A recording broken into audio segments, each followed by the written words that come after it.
Requirement 8. Identify access. Requirement 8 of PCI-DSS is about identifying and authenticating all users who access system components. Every account must be unique, access must be controlled, and authentication must be strong.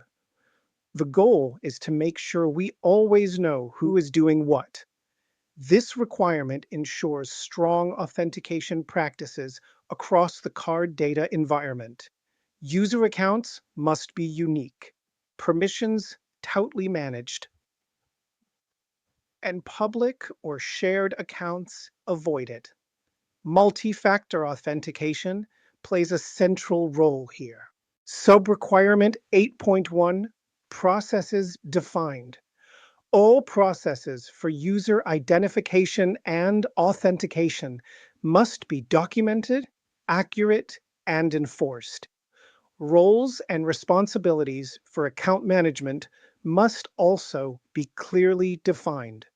Compliance is verified by reviewing policies and interviewing staff.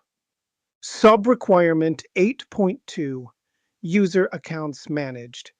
Each user must have a unique account. Group accounts are not allowed, except for rare exceptions. Inactive accounts must be removed after 90 days.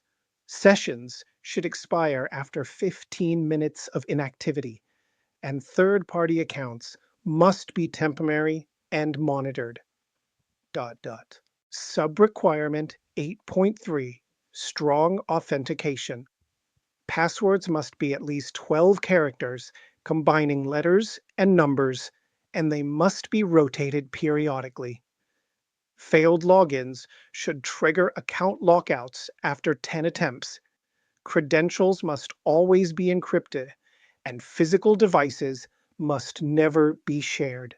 Sub-requirement 8.4, multi-factor authentication.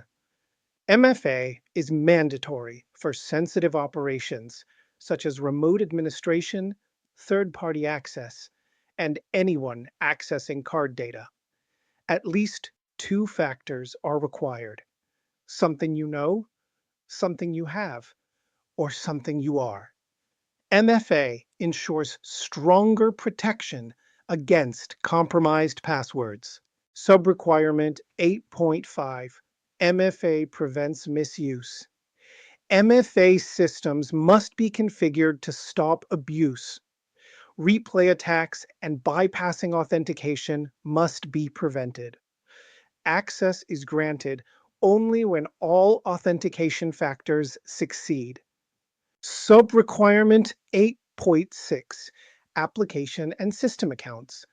Application and system accounts must not be used interactively by users. In rare exceptions, explicit approval is required. Passwords cannot be hard-coded, must be rotated regularly, and access must remain strictly controlled. Examples in practice.